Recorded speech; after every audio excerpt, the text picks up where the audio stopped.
Classificação indicativa. Livre para todos os públicos.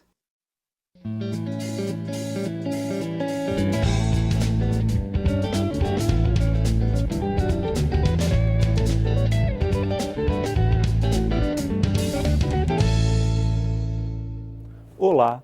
O estado de Roraima enfrenta um grave problema social com a chegada de milhares de venezuelanos. A grave crise humanitária na Venezuela e a falta de comida e atendimento médico são os principais motivos para a imigração em massa. Entre os problemas provocados pelo fenômeno estão a superlotação de abrigos e o crescimento da violência e da prostituição no estado. E é sobre isso que eu converso agora com o deputado Carlos Andrade, do PHS de Roraima. Deputado, bem-vindo à Palavra Aberta. Oi, Juliano. É um prazer e uma satisfação estar aqui com vocês para falar desse problema que afeta o meu estado, Roraima. Deputado, a gente estava conversando antes, né, deputado, e o Brasil sempre quis povoar Roraima, isso sempre foi um problema do país, mas não de uma vez, não dessa forma, né? Essa é a maneira menos adequada para nós brasileiros ali naquela região de fronteira. Mas, Juliano, a população brasileira que está naquela faixa de fronteira hoje, nós estamos sofrendo grandes problemas, né? Só para você ter uma ideia, eu vou te dar uns parâmetros aqui. 40% dos leitos dos hospitais estão ocupados por imigrantes venezuelanos. O sistema de saúde já não é um sistema tão eficiente que atende a população, então quer dizer, isso é gravíssimo. Claro. Então quer dizer, hoje nós temos em torno de 40 mil venezuelanos que migraram para Roraima e estão ali, com problemas de saúde, problema na educação, problema de segurança. Então quer dizer, isso está afetando o cotidiano daqueles moradores, dos brasileiros e roraimenses que estão ali naquela parte do Brasil. Só para a gente ter uma ideia, deputado, qual a população hoje de Boa Vista, aproximadamente? 300 mil habitantes. Então, boa parte realmente da cidade agora é de refugiados. 10% dos imigrantes, ou melhor, o número de imigrantes já representa 10% da população aproximadamente. E os serviços públicos, obviamente, como o senhor citou o caso dos hospitais... Não houve crescimento, não houve expansão desses serviços públicos, sociais, e automaticamente está prejudicando toda a população, né? Então, quer dizer, nós tivemos semana passada, no dia 30 de janeiro, nós tivemos com o presidente Michel Temer, a bancada de Roraima, nós fomos solicitar que ele pudesse fazer, através do governo federal, uma atuação direta, por se tratar de uma questão do Brasil, né? O Brasil tem acordos internacionais, logicamente, que precisam ser considerados, mas não pode esquecer aquela população brasileira que está naquele extremo norte do Brasil, né? E hoje estão sendo assoladas pelaquela imigração. Se esse mesmo número fosse no centro-sul, centro-sudeste, centro-oeste do Brasil, seria nada. Claro, mas na região norte, difícil de povoar, difícil de se estabelecer uma conexão, quer dizer, isso está afetando o serviço de saúde, segurança, o serviço educacional. Já havia uma limitação no serviço de educação, nas escolas. E muitos venezuelanos praticamente matricularam as suas crianças nas escolas e hoje nós temos dificuldade. O brasileiro que está lá tem dificuldade de encontrar vaga para colocar o seu filho para estudar numa escola pública ali. Claro, as vagas são limitadas. E você não pode, por exemplo, no sistema de saúde, você não pode dizer, chegou uma pessoa que está doente, que quer seja venezuelano ou não, o hospital, quer dizer, a emergência vai atender. Tem a questão humanitária, tem a questão, então o médico não vai poder se negar a fazer isso. Então, propriamente, então, quer dizer, o serviço, a sociedade está prejudicada e só vejo uma forma, Juliano. Nós entregamos no dia 30 de janeiro agora uma proposta ao presidente Michel Temer, onde nós fizemos várias indicações de sugestão para que pudesse ser implementado. Primeiro, quais as principais, deputado? A criação de um gabinete integrado na gestão imigratória. Porque isso não é comum no Brasil. Então nós sugerimos isso ao presidente e participamos logo em seguida de uma reunião com pelo menos 6 ministros. Nós solicitamos ainda que a fronteira pudesse ter um controle. Se não puder ser a fronteira fechada, porque é fronteira seca, então, quer dizer, a população tanto vai quanto vem. Então, quer dizer, há uma facilidade. Claro. Então, a nossa sugestão, a nossa recomendação ao governo brasileiro que haja um fechamento da fronteira, ou, na pior situação, que haja um controle rigoroso, porque está entrando armas, está entrando drogas. Então, quer dizer, que haja um controle.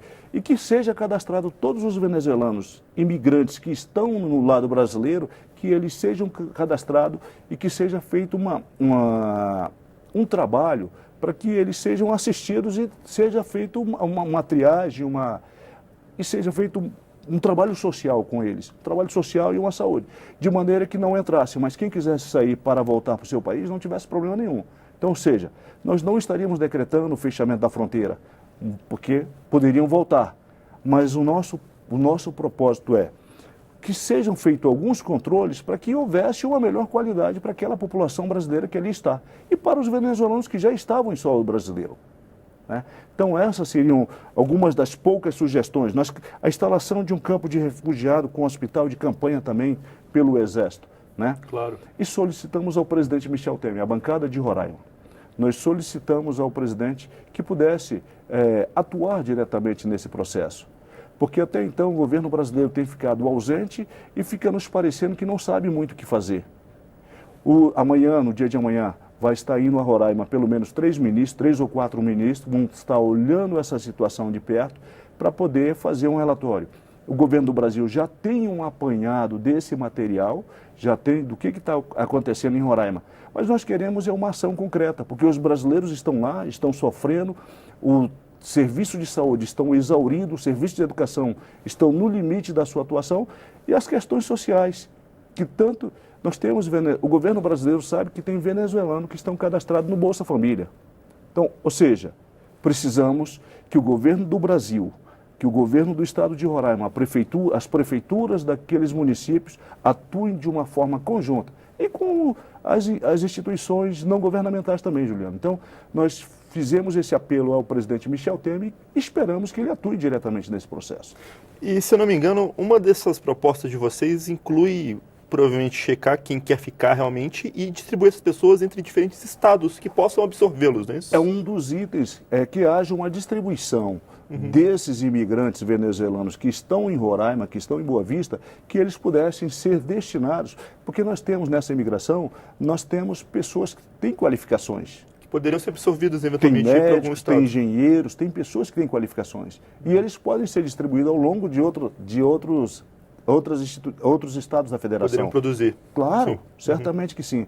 Observe que o estado de Roraima é um estado pequeno, ele é um estado em franco desenvolvimento, poucas indústrias, comércio não muito bem estabelecido, então quer dizer, precisamos fazer alguma coisa. Claro. E a bancada de Roraima tem atuado muito nesse sentido, tem buscado assim fazer efetivamente uma atuação do governo federal para que ele pegue e puxe isso para ele. A questão da segurança pública está sendo afetada, por exemplo. Claro, não tem como, né? As pessoas estão sem comida, estão sem comer, há uma tendência natural de que haja assalto, roubos, então tudo isso está acontecendo. Então, há uma preocupação muito forte nossa da bancada de Roraima e eu, como parlamentar do estado de Roraima, não poderia fazer diferente. E estou aqui falando no Palavra Aberta justamente porque já estivemos na presidência da República, estivemos reunidos com pelo menos 6 ministros, relatando e falando nos meios de comunicação desse problema que tem assolado o meu estado, que é o estado de Roraima. Está na mídia todo dia essa problemática, né? E, deputado, se eu não me engano, o senhor foi dos primeiros a chamar atenção, pelo menos aqui no Congresso, para isso já tem um tempinho que o senhor trata desse tema, não é isso? Em 2016, mais precisamente, Juliano, em outubro de 2016, eu protocolei nesta casa um requerimento solicitando a criação de uma comissão especial para que pudesse acompanhar os desdobramentos dessa imigração. Naquela época, em 2016, já tinham 20 mil venezuelanos imigrando para o lado brasileiro. E hoje já temos 40 mil, em torno de 40 mil, já passaram aproximadamente 70 mil. Né? Alguns de passagem, mas 40 mil estão instalados em Roraima. Isso eu estou falando número com certeza, porque na mídia a gente vê números são números absolutos, né? levantados e apanhados, são fontes concretas, tá? Eu li 60, 70, mas esses são os que já estão lá mesmo são assentados, números, né? que nós temos lá, né? Isso. E esses números são que estão assolando. E não está havendo uma mobilização. Me pareceu, na última reunião, por isso que nós fomos muito fortes, a bancada de Roraima foi muito forte nesse sentido, que nós não sabemos, o Brasil não sabe muito o que fazer com isso. Nós já tivemos uma situação anteriormente, nós tivemos ali no Acre, Os haitianos no os Acre, né? haitianos, quando Isso. migraram por conta daquele episódio que aconteceu no Haiti. Então, hoje, não é uma situação muito típica nossa, né? Está acontecendo essa situação com a Perdeu o Venezuela. costume, né? Foi mais de 50 anos sem receber imigrante, né? A gente não sabe Você tá mais vendo como aí? lidar com isso. Você está vendo. Mas a grande verdade é que é um problema complexo. Você Claro. tem os teus recursos, eles são limitados para atender uma população. E de repente vem um volume. Isso está acontecendo em todo mundo. Você está Claro. vendo na Europa, Sim. Europa, né? Então, aqui mesmo, aqui na América do Norte, alguns imigrantes do Canadá. Então, quer dizer, eles têm um recurso destinado para receber essa imigração. E hoje é o Brasil e, em especial, o meu estado que está sendo afetado por essa questão. E nós temos que correr atrás e nós estamos fazendo isso. Claro, situação atípica, né, deputado? Não Com certeza. Não é um problema simples. Com certeza, Juliano. Ok. Deputado, obrigado pela sua participação em Palavra Aberta. Obrigado a você, obrigado a todos que nos puderam prestigiar assistindo esse programa. A gente que agradece, deputado. Eu sou Juliano Pires, este é o Palavra Aberta. Você pode conferir esta e outras edições do programa no site câmara.leg.br/palavra aberta. Fico por aqui. Até mais.